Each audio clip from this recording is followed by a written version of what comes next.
All right. Hi. It looks like you're sitting with. I was going to say, I put, Kamala behind my back, even though we're supposed to have her back. So we'll move that around. It was really meant to be like a placeholder while I wasn't there. Amanda! I'm so How are you? I'm still on mute because I'm waiting for Kyle to come grab the little one who's in the background. Can you say hi to Auntie Amy? Hi, sweetheart. Hello. Oh, she's got so big. Oh my God. And the other one's going to be 3 on Sunday. That's just crazy. Hello. That is so crazy. Oh my gosh. Oh God, thank you. All right, looks like everyone's here. We're obviously, wow, we're at 52 people already. I'm so excited. Welcome, ladies. I'm gonna just go ahead and jump right in because we only have an hour and we have so much to say and so many amazing people here today. I sort of planned this so that I would see if I can do this right. Oh my God, I did it so I could have like 2 different ones so it wasn't behind me. Woo, there we go. This event was planned a little bit, let's just say last minute, but obviously the big announcement just happened this week. And I know so many of you have been working on this for months to prepare for this moment. I'm already getting weepy just even talking about how excited I am and so thrilled that we're doing this event today. I'm Amy Pritchard. I'm the founder of Gain Power, which I really don't want to spend a whole lot of time talking about, but I will just say very quickly, we're a new platform, kind of an extension and new iteration of Democratic Gain, which is around for a long time. But we're building a platform to be a place and a space for Democratic and progressive political professionals to market, to network, to promote individuals and organizations' work. And with that in mind, we're doing a series of events and activities, obviously around the election, to talk about what other organizations are doing. We've got some other events coming up that are career advice and more a little bit in our wheelhouse as a job board and professional network. But today we are here to hear from the amazing Amanda Brown-Lehrman, Christina Wilfer, Joe Eddie, and I know Amy Allison's joining us a little bit late, but she will be joining us from She the People, Supermajority. I don't want to spend a whole lot of time describing you all because I want you guys to jump in, but the goal for today, and Christina, to give credit, Wilfor, who is here representing the Strategic Victory Fund, this was very much her idea for some of the work that's happening for women who have been talking about pushing back on the very obvious sexism, racism, misogyny, general disinformation that's happening online, and what we as political professionals can do to be part of the wall to stop, well, we're not going to stop it, but to push back and to engage and support our VP nominee, who I know we're all so excited about. I'm just going to, like I said, let you all jump in. Maybe Amanda, if I call on you first, just to talk about what you're doing. I'm so excited to see you, but I don't know if everyone knows who you are. So maybe just a minute from each of you, what you're doing and what brings us here today. And just thank you all for being here, especially on such short notice. I don't know what else we would be doing right now. So excited to be here with all of you. My name's Amanda Brown-Lehrman, and I am a managing director at Supermajority.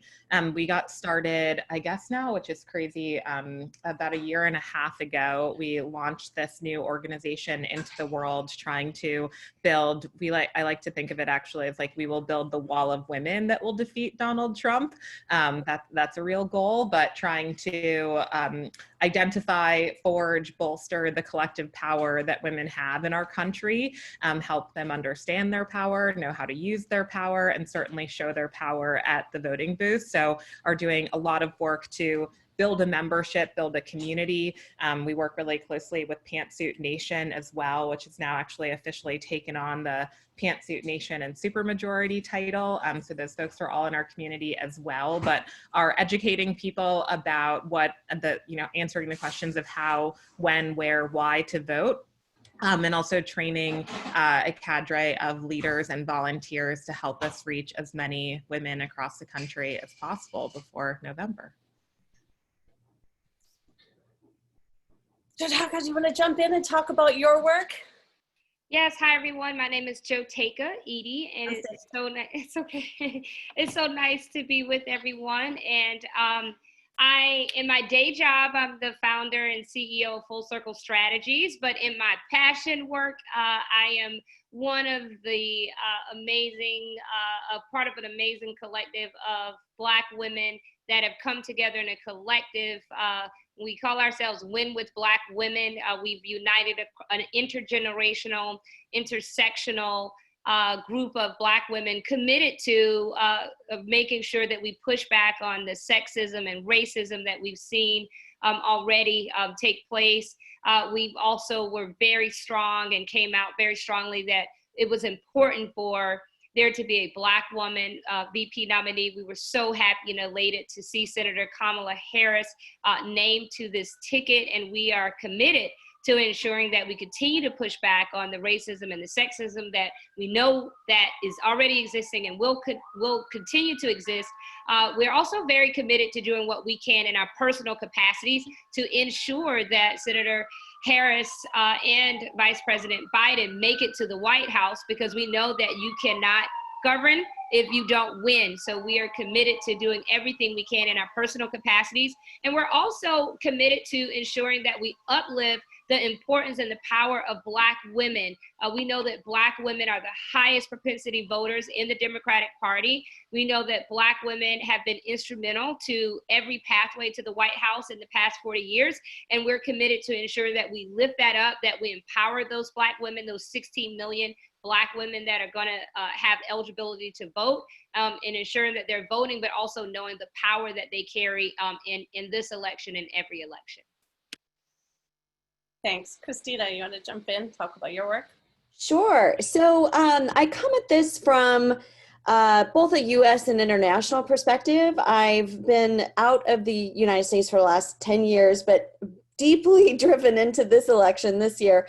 And my work internationally was really focused on a lot of women's political participation. How do we actively, in places with huge amount of misogyny, which I would include the US in that way, push back in a creative way? How do we identify what's really going on? And I look at this from the way that authoritarian regimes have used mis and disinformation to target women and to build their strategies on the backs of bias.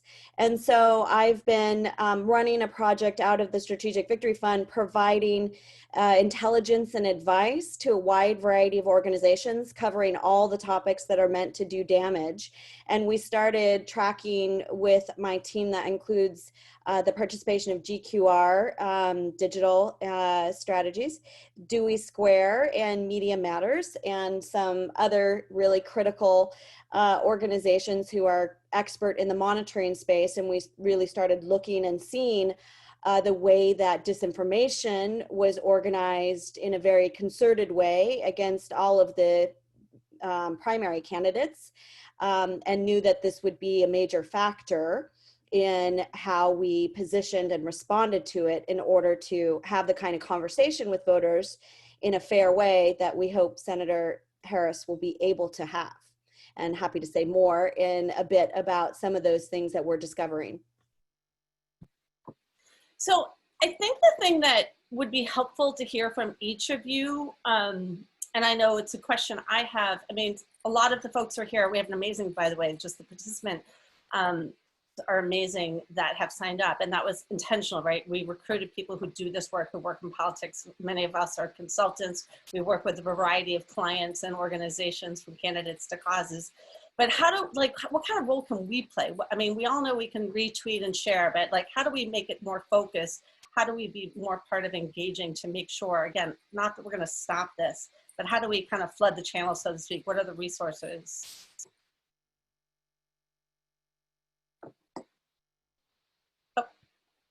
Take out your muted. Yes, I'll hop in and say what's going to be incredibly important is for us to push back against the narratives, and particularly the lies that are out there. And we're going to have to ensure that we push back very quickly, that the messaging is consistent and that the messaging is also very loud.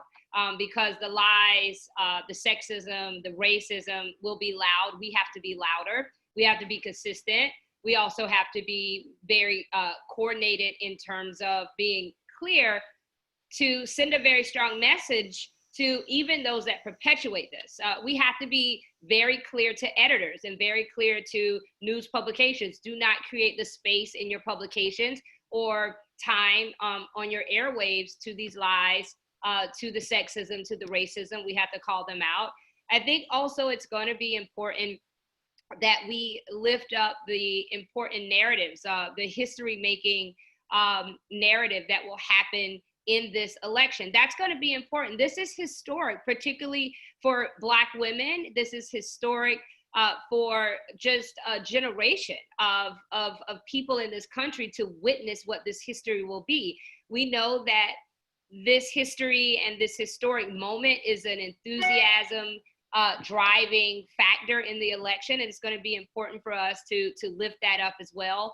And it's also going to be incredibly important for us to do everything we can to make sure as many people as possible are registered to vote and that they have everything that they need in order to cast that vote and that we are protecting that vote. That's going to be incredibly important for us. We know that we are in a very unprecedented time in voting in a massive pandemic. We know that voter suppression is very real. It has always been real, but even more so, we have a president that is committed to just dismantling the Postal Service.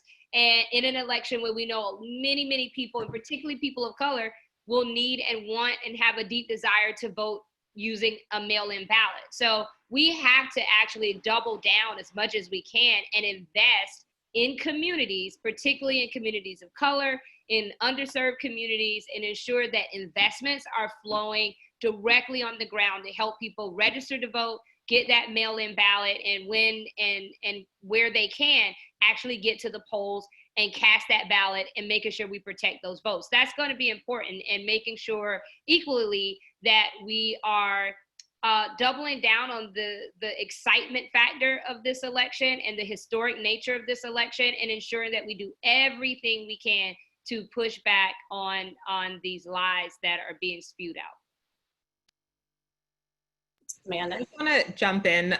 Two things that Jateka said that I think are really important to note is just, if you think about how voter suppression has taken place in the last couple of election cycles, like those examples of misinformation, of disinformation, targeting communities of color, there's just so much to learn from that in terms of like what we're gonna see this cycle. And we've seen an explosion of that in the last couple of years, and I think have a lot of good ways to combat that. And again, just comes down to a lot of education work and voter just preparedness around it. Like the make a plan script is real.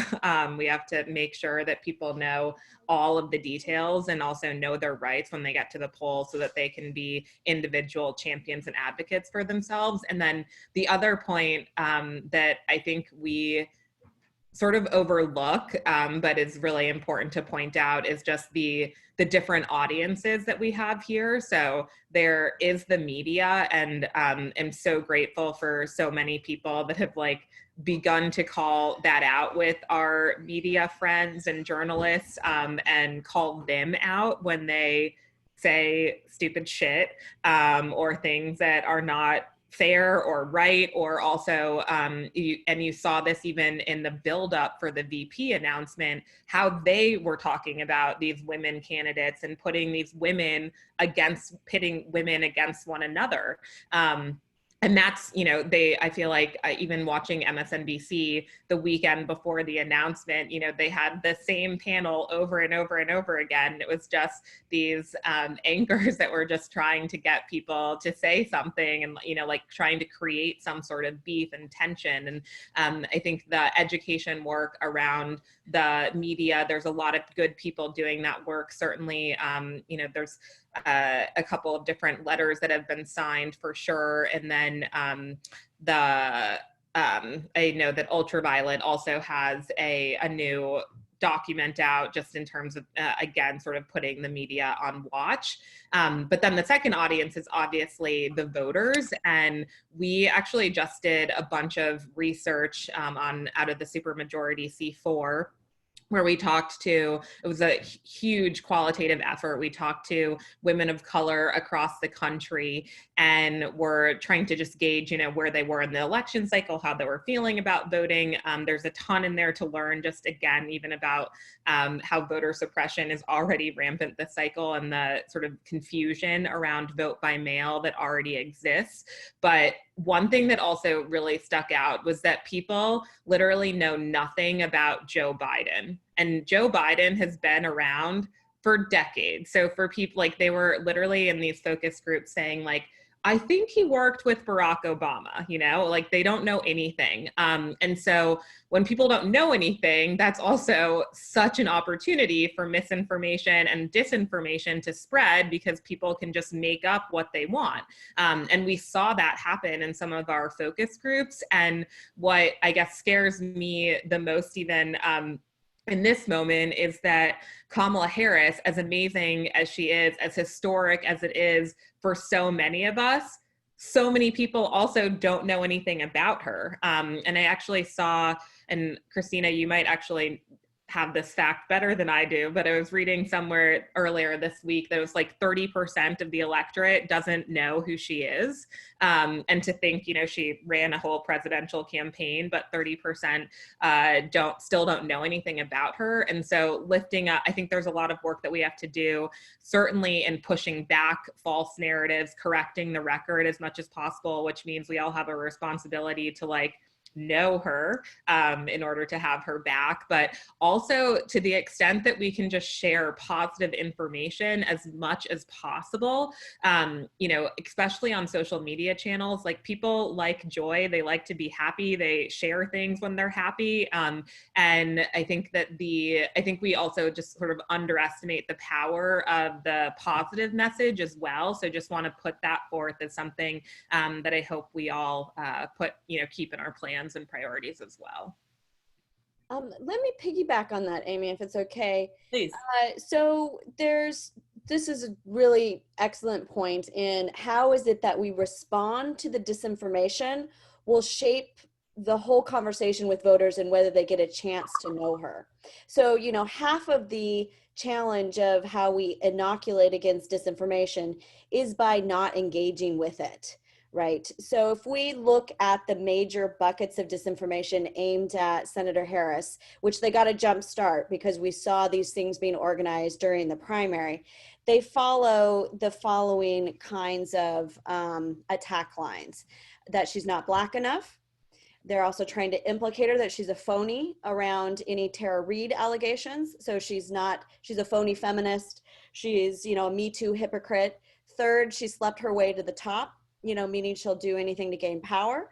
And then they're trying to leverage her past as a prosecutor to make her a hypocrite on criminal justice reform and standing up for Black communities. So it's this, phony Harris framework that they're trying to push. Now, the best way to fight that is not to say, no, she's not those things. If the accusation is, on one hand, she's not Black enough, then we're saying, well, she's part of a civil rights legacy and breaking racial barriers. If it's she's a liar or a hypocrite, the message is she's a bold truth teller who stands up to powerful interests. There's a narrative there, and the words need to be informed by research that's being done now. But that's really an important fundamental. We don't want to amplify the disinformation, cue the algorithms to make those things go viral. So our offensive messaging is in fact the most powerful defensive effort that we can organize. And then the second piece with that is to not let the pressure off of the social media platforms. So organizations like UltraViolet and Some of Us and Color of Change have been at the forefront of fighting and pushing this into the disinformation context with the choices that social media companies are making. And if you didn't see, Representative Speer organized a letter to Mark Zuckerberg and Sheryl Sandberg last week, with 100 lawmakers from over 30 countries talking about the way that women leaders are being targeted. And strategically, I think there's value in backing up and putting this into a larger context of why this is happening.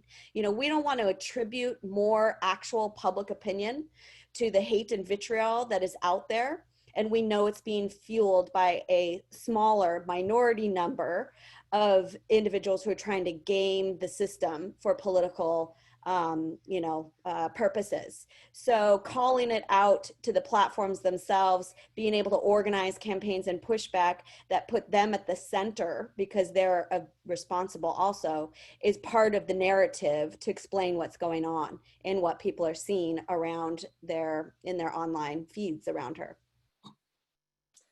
So there's some great questions here. I want to just flag a couple of them coming from the participants. I mean, there's a couple different ones I might kind of just push together, just about how are we collectively pushing early voting. Obviously, everyone's talking about vote by mail, but I think the early point is a really critical point. So hearing what you all are doing sort of programmatically, I can tell you that we are actually today starting to organize a whole different panel. It'll be a little bit like this, but different, just focused on pushing back on, and frankly, promoting the post office, which clearly we now apparently have to do for a living. But, you know, just thoughts on that. I mean, I feel like obviously I'm a mail consultant in my day job, so it's something I'm particularly sensitive about. But even I'm anxious watching the talking heads in the media. And thoughts on that? Amanda, you're nodding. Yeah, I can jump in programmatically. We have actually been spending a lot of time thinking about this recently, knowing, so I also have spent, I used to work at Rock the Vote and spent so much time personally coding election information for people, and remember calling those Secretary of State offices to gather all that information, which is time consuming and tedious. And like, if you call on a Tuesday, you get different information than when you call on a Wednesday, and like fighting my way through that, and think that literally the most important job we have this election cycle is to make sure that people have all the information that they need to cast a ballot.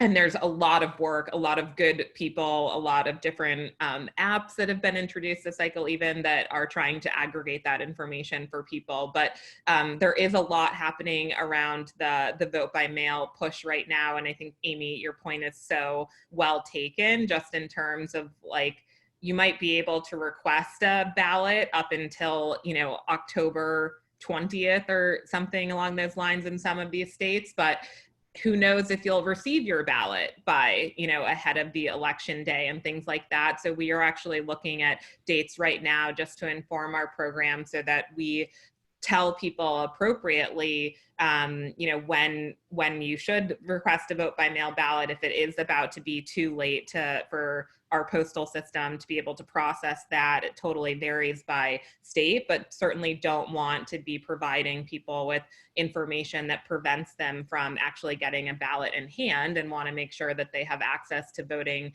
as safely as possible. Fully recognizing that many people still are going to go vote at the polls. And, you know, there's luckily a lot of safe in-person voting options as well, in voting or in-person voting, early voting options, say that again. Voting safely in person early, that exists, and so are trying to get people that information as well, so that they don't have to, you know, feel like they're putting their health in danger and going to the polls on November 3rd. The other thing I think is just a real point for all of us practitioners too, is managing people's expectations about what election day is going to be this year and what the results are going to be on that night, and also preparing for when Donald Trump even tweets that he won that day, and, you know, how we're going to have to fight that narrative as well. But I think that, you know, I was literally one of my like morning shower thoughts of like, here's what I got to talk to my team about today, was what are we going to do in that sort of like those 3 days following the election day when things are crazy and people are freaking out, and how are we going to just like hold our people safe and hold them close in that moment as well. Of course, I hope that there is a decisive election day victory, but I think it is important and imperative for all of us to plan for all of the scenarios that we might see this fall. And I would extend that 3 days to more like 3 weeks, I know. honestly. I know. In My fact, I think, husband this morning was like, January. And I was just like, no. yeah. And I think, Amy knows this too from international work. I mean, never did we think like working against authoritarian regimes would be so applicable in this moment in the US. But part of it is the psychology too. So there's a lot of unanswered questions. There's going to be a lot of more extremist tweets from Trump around the system itself. And if we do this like, we're outraged at everything, he's talking about postponing the election, then we again are carrying those messages forward.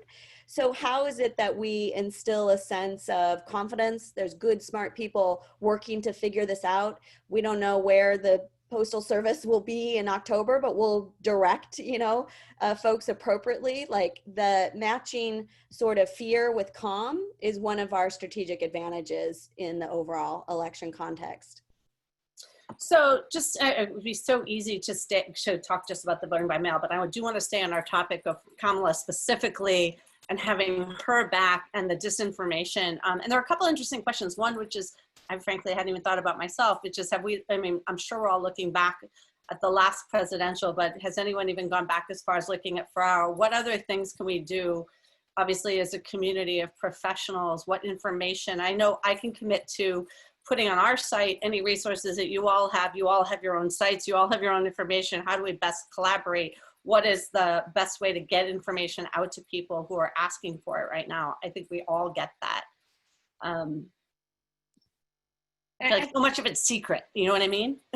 I think it's going to be important for particularly messaging, for there to be consistent messaging to, as Christina outlined, not reinforcing the lies and disinformation, but actually leading with an affirmative. And we know that research and polls have shown that voters really want you to stand for something and not necessarily always against something. And so being on the affirmative of what Senator Kamala Harris stands for, what this election and the historic nature of this election, what it means, that is going to be a very important driver. Higher Heights put out a poll leading into the selection of the vice presidential nominee. They looked at swing states. That poll showed that, I think it was at a point of 40% of the voters in the swing states showed and demonstrated that it was important for there to be a Black woman on the VP ticket. We now have a Black woman on the VP ticket. I think we need to actually go back and communicate and lift that up to those voters. When we look at Gen Z and millennial voters, 60% of Gen Z and millennial voters felt very strongly that there should have been and should be a Black woman VP on the ticket. We now have an African-American, a Black woman on the ticket. I think we have to reinforce what this means and the positive and the affirmative so that people can galvanize around what this means, what this moment means for Black women, what this moment means for the future of our country, the future of the Democratic Party, the excitement around what this means. We have to really focus in on that. And I think it's important for us to make sure that those messages are clear, they're consistent, and those messages should not come just from the Black community and Black women. Those messages have to be lifted up by all communities. Those messages have to be reinforced everywhere. And we have to push that forward because it's something that is exciting the base. It's exciting absolutely the most important and the highest propensity voting bloc, which is Black women. So it's going to be important really to reinforce and lift up those messages and actually take those messages to voters in communities across the country. And that's what's going to be important too. We cannot just rest on having national messaging and a national messaging campaign. We have to get focused. We have to be granular. We have to be in communities. And we know that they are the communities. We all do this work. We know that there are communities and jurisdictions where a 1 to 3% increase in Black voter turnout will have a drastic sea change and difference in the results of the election. And that's not just at the top of the ticket, but that's also, there's a historic number of Black women that are running for Congress. There are historic races and also down ballot. Right now in this country, what's absolutely important at the top of mind is justice in this country, criminal justice reform, How do we begin to shift resources away from policing and back into community programs, and particularly in communities where these programs have been drained? And so how do we actually lift up those down ballot races where there are, again, historic races, these DA races, the races in which local communities and school boards, all of these very poignant and very important issues that are top of mind, that we're communicating in communities and lifting up some of not only the messaging of the historic nature of what will happen when we elect Vice President Biden and Senator Harris and put them in the White House, but also what does this mean for the issues that are top of mind for those voters in these communities where we know that an increase in voter turnout is going to make a big difference in who is actually victorious on election night. And we hope that there's a decisive victory. And if not, who is ultimately victorious with this election this year. Thanks. I definitely want to welcome Amy. Yeah, I was just going to say, Amy Allison joined. Yay, welcome. So happy you're here. Piggyback on one thing that Jotega said that I think is, some people I feel like get intimidated by having some of those conversations, and like relational organizing this year is totally a buzzword, but talking to people that you know, talking to your friends and family is also one of the most effective ways to spread this information and, to your point, get into the communities that we need to be talking to. And I'm like totally, Allison Schwartz actually was my first boss on the Obama campaign, so totally have all of the Obama hope and like all of the Kool-Aid. But the one thing I learned on that campaign was just organizing is storytelling. So to the extent that people are also sharing what this means, what the history of this moment means to me, and sharing and broadcasting that, I think is also just really important. I just want to invite you, Amy, to jump in. Thanks for joining us. I knew you were going to be a few minutes late and warned everyone. It's probably easy for you, I'm sure you're just doing this nonstop, but chime in. I mean, you know the topic. Tell us about what you've been doing. And, you know, it's interesting. I think we've got 75 people on as participants. Most are political professionals, right? These aren't just, you know, voters, activist types. And so a lot of people are looking for like real tangible direction about how do we help our clients? How do we help our organizations? How do we lead our campaigns? Well, you've got so many experts on this call. Feel free to prompt me where there's some space that has not been covered. I'm really happy to be here. She the People is an organization dedicated to elevating the political power of women of color. Our national network has organizations that are movement leaders, voter engagement organizations, strategists, elected officials, a lot of local and state elected officials. And we work with those groups across, women, the term women of color, everyone knows is not a racial term. It's not a racial category. It's a term of political solidarity. And this is a moment where the language around the power of the moment and the possibility of the moment around language that translates to call and text scripts, it translates to how we're writing about the policies and thinking about the politics and the values need to encapsulate intersectional multiracial lens. I think that's the lesson of the moment. I spent a lot of time this week talking about the attacks that have been emerging that are characterized as birther attacks, but we have a media that has hesitated calling what it is, which is anti-immigrant racist attacks against Kamala Harris. I think it'd be important for just some basic orientation around women of color, both as a constituency, leadership, and how we need to create space in the political culture in order for a leader like Kamala Harris, for us to not convince people on the other side, but to enhance confidence in how she's uniquely prepared to address the moment. Her ability to speak to the complex racial politics, her readiness to lead on day one. And all of that requires us to think about women of color in a very nuanced new way. This isn't 2016. This is a really different orientation about the votes that we need. So, you know what? Those of you who crunch numbers and know all the things, forgive me. I'm going to go on the basics. And Amy, tell me if this group already knows these things. But women of color are the most loyal Democrats. We heard Joe Taka talk about Black women, but we should also think about Asian American women as the fastest growing voting bloc, second most progressive voting bloc, and that are making a difference in places like North Carolina and Georgia and Texas. You should think about Latinas as a powerhouse, largest vote eligible population. And this is a group of women who are the most strongly anti-Trump and who often are ignored by both parties. So the Democrats coming to women of color 4 weeks in advance of the election, looking at this as a population that's basically GOTV, as opposed to a persuasion. And so when you think about the power of having the most loyal Democrats who vote in the highest percentages, who are the margin of victory in some key states, then you also recognize that that same group hasn't been focused on by the electoral political community, that hasn't been prioritized in the past. You start to get an idea of why we would lose a state like Michigan. So for She the People, our political program is to activate and turn out 1 million women of color across 7 states.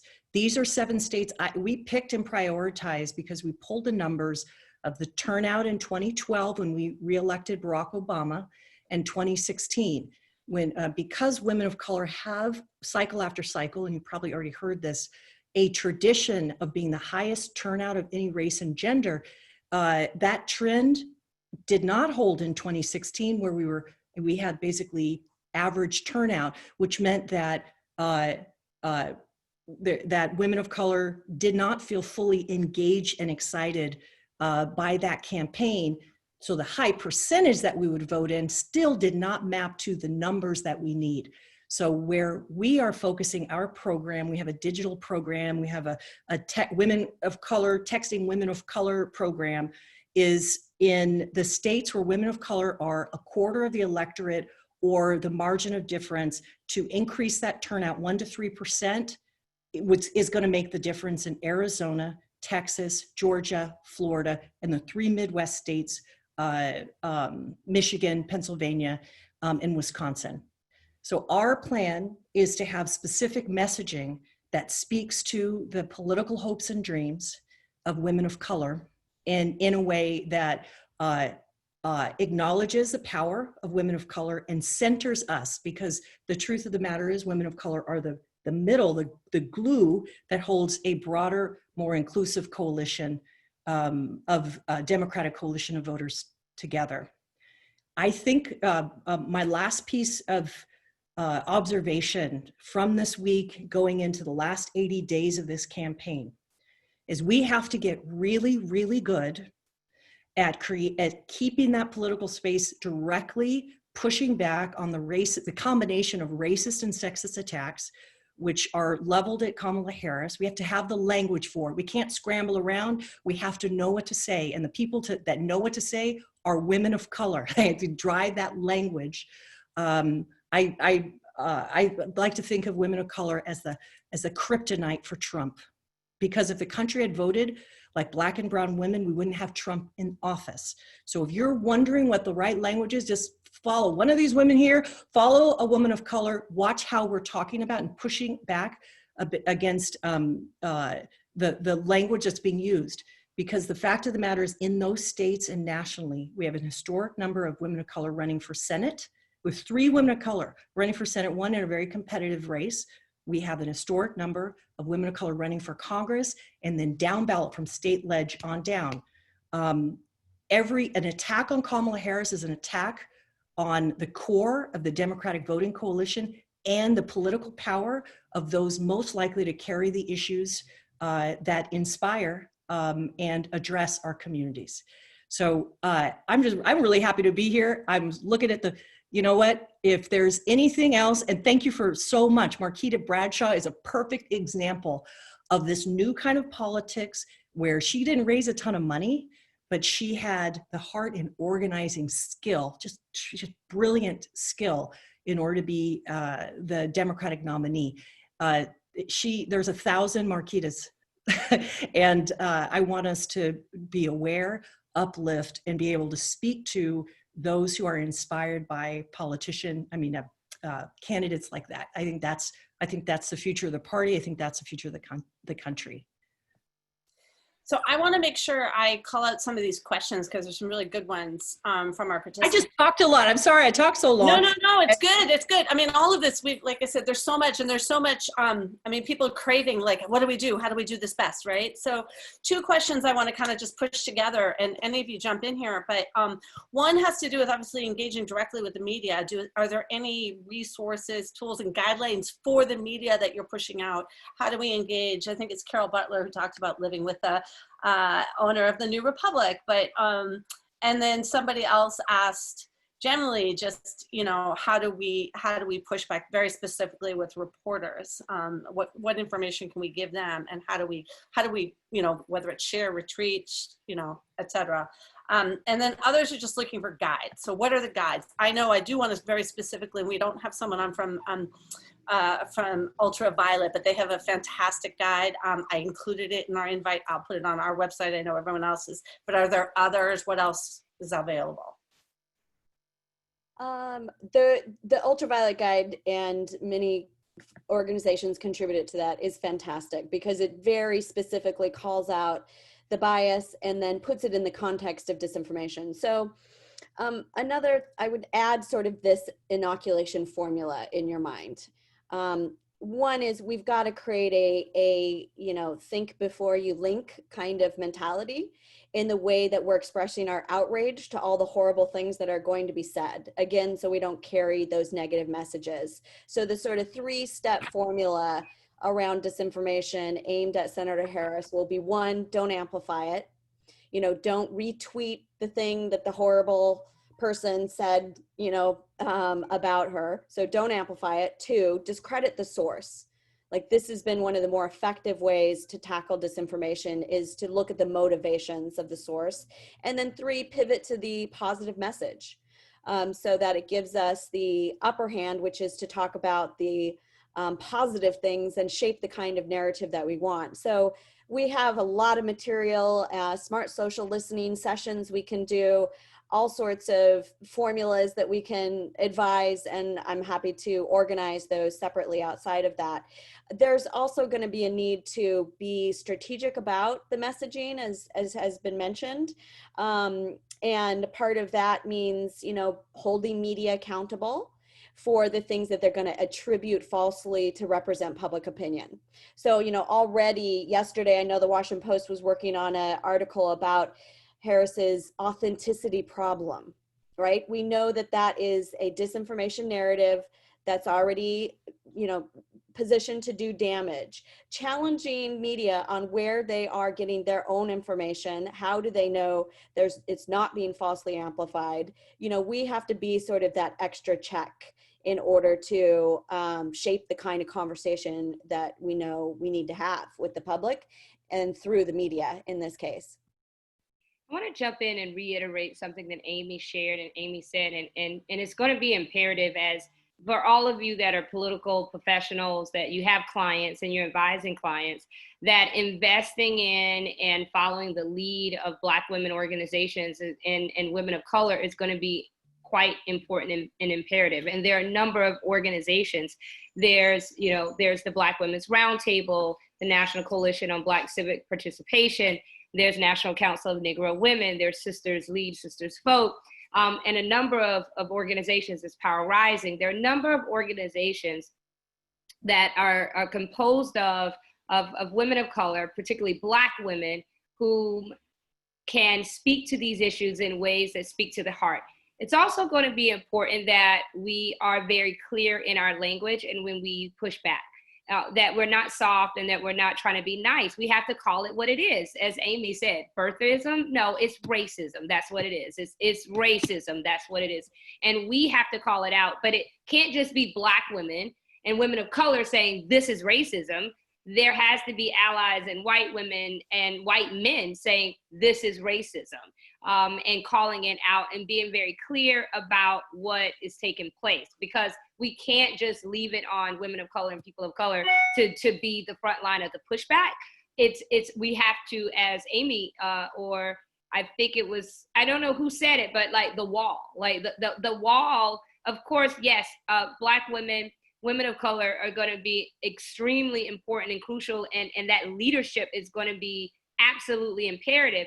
But you actually have to have allies and those that are going to reinforce that messaging. And so that's going to be incredibly important. And for those of you who are advising clients and advising those that are seeking to engage in politics, it's going to also be important that your clients and organizations are partnering with these Black women-led organizations and taking their lead in, as Amy shared, in these places where it's going to be pivotal for voter turnout and voter increase. We know where these places are. We know where there's a 1 to 3% voter increase is going to shift the electorate. We know that we have to keep the base enthusiastic, because we know that when Black women, particularly when Black women vote, Black women don't just go themselves. They take their families, they take their households, they take their communities to vote. So it's going to be very important that there is a strong investment and partnership, and we're taking the lead from these organizations and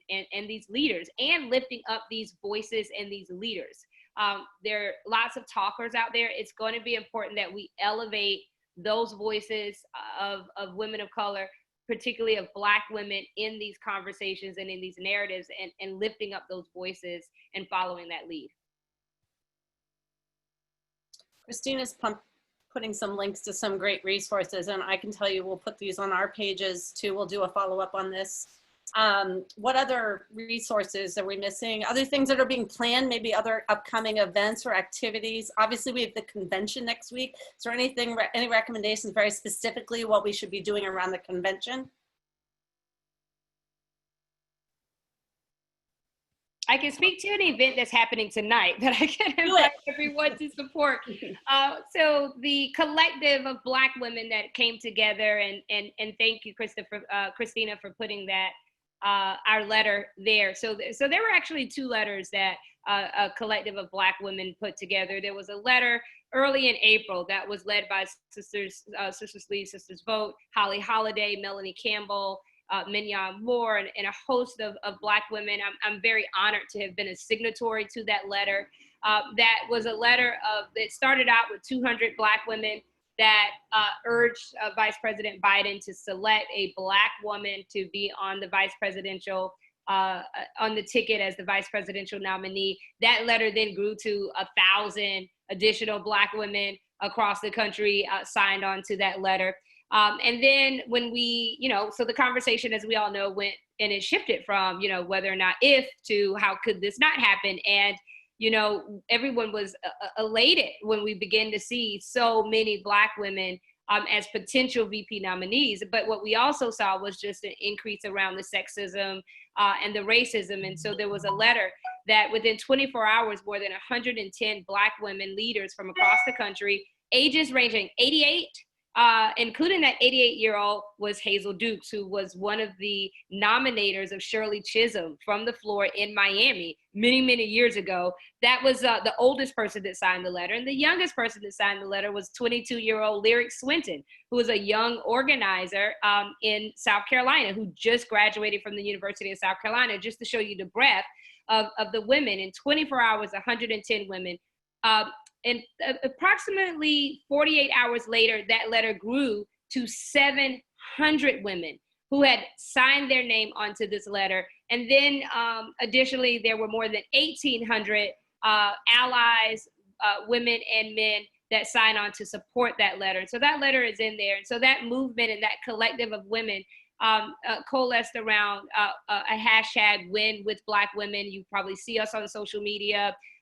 You've seen the messaging that it's time, and that, Black women were asking and saying that we were asking for, and what we deserved was what we believe that America deserves. And so tonight there will be a celebration with a purpose. Of course, again, we want to drive as many people as possible to register to vote and getting the important information that is needed to get your mail-in ballot. So there will be a very special celebration where we want women and allies and men all over the country tonight to tune in to a live stream.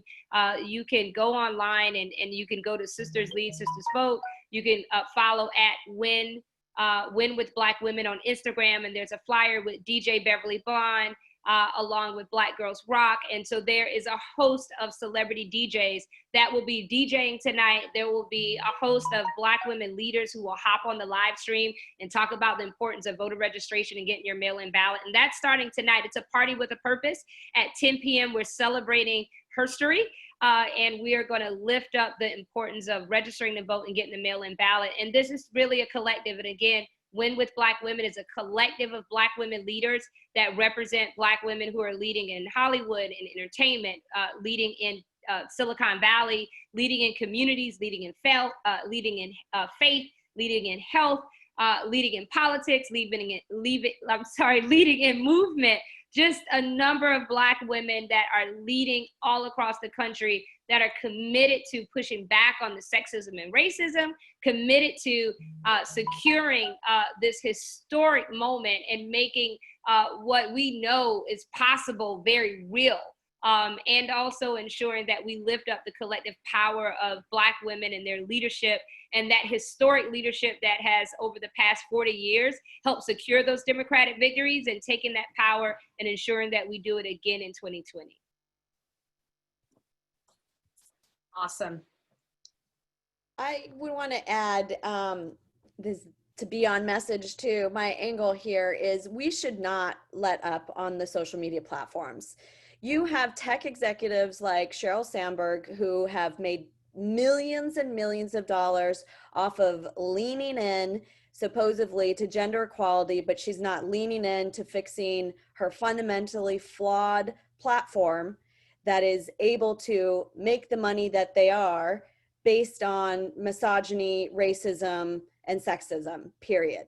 And so we need to open up a front where we're having that conversation. And there's many other tech executives. If you look at YouTube, you look at Google, what are these women doing who have been otherwise championing their own gender equality leadership when it comes down to this election? So we should not give up that pressure, and we need to make them part of the problem and the solution.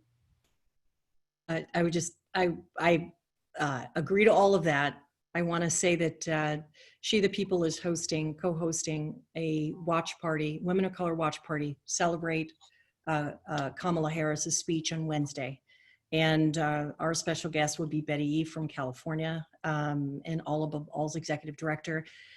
One way that as you're working with your clients, working with coming up with your plans, one way to stay oriented to the right language and paying attention to the right things is to follow the organization's Twitter. You can follow She the People's Twitter, Facebook, and Instagram as one example. But the organizations here, Supermajority is doing, Amanda, the team are doing an amazing job of capturing the language and the kind of the zeitgeist. And as well as other groups like Higher Heights. I mean, there's a lot of a set of groups that I would recommend following, so that when you're looking at your Twitter feed or you're trying to figure out, okay, what are people thinking? What should my folks be responding to?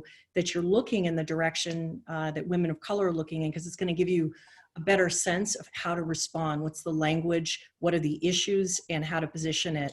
I think that also gives us the capacity to be able to speak to a multiracial coalition in the unifying language that we need. Other resources from any of you? I mean, I know you all have obviously sites and organizations, but things just like the simple, like memes and just content that can easily be shared, little, nuggets, little bites that are digestible. Any recommended resources that you want to verbally share right now or put in as links that we can share out to this group? I'd love to hear from you. I will put in the link, and it's fun and it seems fun, but it actually reinforces a very, very important message. And so Win with Black Women put out a filter, and we have a bunch of graphics. I think a lot of folks seen the graphics. So if you go to @WinWithBlackWomen or just follow the hashtag, you'll see some of the graphics. It's reinforcing that positive messaging that we shared. But there's a filter. I will put the link or the website where you can go to the filter and you put a photo of yourself, and it has messaging in there. It says it's our time, and it's celebrating the moment, and it's saying that, I stand in solidarity with my sisters. If you are an ally, if you're an African-American Black man and you're an ally, there are also others that says herstory, that really celebrate this moment. And so I'll put that in there, and we encourage you to go there. Additionally, as Amy shared, following Higher Heights, Black Women's Roundtable, Power Rising, all of these groups are reinforcing the messaging. There's a lot of the digestible information that's on social media where you can get that information. There's the facts that are being lifted up. So it's important to follow those groups and get that digestible information.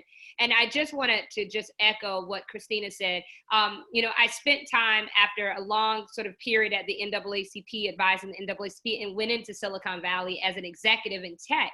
And you are exactly right that we have to lean in and in some ways pressure our sisters and colleagues in the tech community to be champions inside of these companies. Whether we have a lot of platforms that are profiting off the hate, that are profiting off the racism, that's profiting off of the sexism, and we have to have champions both inside and the pressure from the outside, but champions from the inside that stops it. That we have better systems in place to root out what is being put on these platforms. They don't, we shouldn't be in a place where we have to push back to get it removed from the platform. It shouldn't be on the platform in the first place. So we have to put the mechanisms in place to stop it from getting on the platforms. And it's going to be important for, sister leaders that have influence. And we've been saying this a lot with Win with Black Women. We're a group of women in our personal capacity that are committed to leveraging our influence, our networks, and our brilliance to ensure that we push back on this narrative, the sexism and the racism, but also do everything in that power to ensure that we secure a win in 2020, because we know ultimately our lives depend on it, the lives of those that we care about and our families all over the country, and the lives of so many people. We are living in a moment where there are millions of Americans that are out of work. There are more than 160,000 Americans who are no longer with us in a very short span of time because of the mismanagement of this global pandemic by the Trump administration. And we have more than 5 million people who have, experienced COVID-19. And we have, multiples and millions of people who don't have the adequate health care and or the resources, on top of a racial pandemic that we're dealing with, just the impact and the effects of systemic racism that have been a part of this country since the foundation and the founding of this country for more than 400 years. And so it is all coming to a head. And so it's so important and so imperative right now that we shift. We all know this, we are in this work, but it's imperative that we do everything we can to secure the win, because we keep talking about, the change that will usher in. But what we know is that you can't govern if you don't win. So we have to do everything we can to ensure that win happens, and we have to be strategic about it. We have to be very loud and bold about it, and we have to be unapologetic. And I hope that on Wednesday, after Election Day, that no one on this call sits there and says, I should have, or maybe we could have done this, or I wish I would have. We have to do everything possible and make sure that we don't play Monday morning quarterback on Wednesday after the Election Day and hope and wish that we did something, or find ourselves with lots of extra resources that we didn't put in communities that we knew we should have. That was pretty awesome. Before I wrap up, I just want to see if you guys have anything else you want to add. I'll do a quick wrap up. But Amy, I know we're out of time. Heidi, who's a friend, asked a question about pressuring the DNC war room and Biden-Harris campaign to do rapid response to align with the recommendations. I think it's a good idea because we need to be on the same page in order to effectively shape our own narrative, not just be in defensive mode, but offensive mode during the last 80 days. So I agree that that's worthy of our effort, as well as connecting with the organizations here represented, you know, in order to get the right language to shape the narrative and to make sure that everyone, particularly in our coalition, sees that Kamala Harris is the asset and powerhouse uniting our coalition that she is, and that we're not damaged in terms of the narrative for our people. Forget about their people. I'm going to start about it for our people that we need to turn out to vote. So thank you so much. Thank you, Amy, for inviting me. I was just going to close or just say MVP has a totally new meaning now with most valuable player on the ticket and also Madam Vice President. But I love it. I love it. Well, I love all of you, by the way. Thank you all for being here. I think, like I said, this was a little bit of a last minute, more than a little bit of a last minute scramble. We are very much a new platform, and a big part of what we're trying to do is just amplify the work of others, right? And be a clearinghouse and a space. Our site is brand new, but we have all sorts of tools to help do that. We're basically like a micro LinkedIn or micro Facebook. So we have groups, we have pages, we have feeds.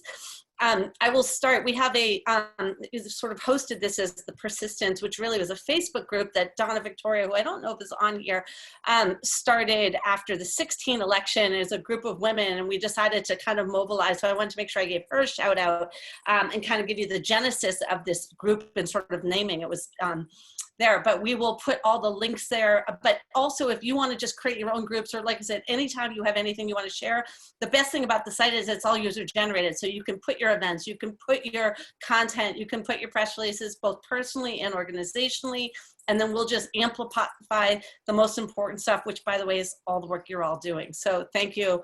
Thank you for everything you're doing. Thank you especially, because I think sometimes we, you really brought it back to the people who matter most, to the voters. Sometimes we're such insiders here, right? And so caught up in like the strategizing and the campaigns and the fighting. And I think I do get emotional about all this stuff too, but there's some really serious shit happening out there right now. And all of this big lives, a lot of people are counting on us, right? I'm sure you all get this from your friends and your family outside the political space, right? Who know that we are doing this full time. So it's a big responsibility. And I don't want to call it a burden, because I feel like it's an honor that we have to get to do this work. But in carrying that responsibility and burden, you know, we want to make sure we're doing our best. And that is, of course, collaborating and sharing. Thank you for bringing Leah on too. Thank you. So we will do that. We'll continue to do it. Any events you have, anything else that we can amplify and share, I want to do that. And I just want to thank you all. Christina, look like you want to jump in. Yeah, just one last thing. Because we are in a race against the clock, right? I want to really emphasize the work that AB Partners is doing. A great digital firm is putting out digital content every day in a Slack channel that is available to be grabbed and replicated. So we can't do the disinformation coordination on the, equal to our counterparts, because that's not who we are as a movement, but we can share information strategically that's on message, that is shaped by people who are understanding, how to push back. So I just wanted to highlight that opportunity to grab. Thanks. And I do want to thank, obviously, the participants with these. When we have over 100, which we had signed up, we couldn't allow others on the screen, but amazing participants here, and so many who I'm thrilled to see just their names and all. Like I said, we're going to do another panel probably right after the convention, just on the voting and the post office. I'm actually going to invite some of my friends and competitors on the mail side to just talk about what mail firms are doing and voting by mail. So that'll be a whole different agenda. So I didn't address some of those questions because I really wanted to stay focused on our VP and disinformation that's going on about her. But obviously we have a lot of topics to deal with, and so we'll be here to do more. Thanks, ladies. So good to see you all. Thanks for being here. Thank you. Take care.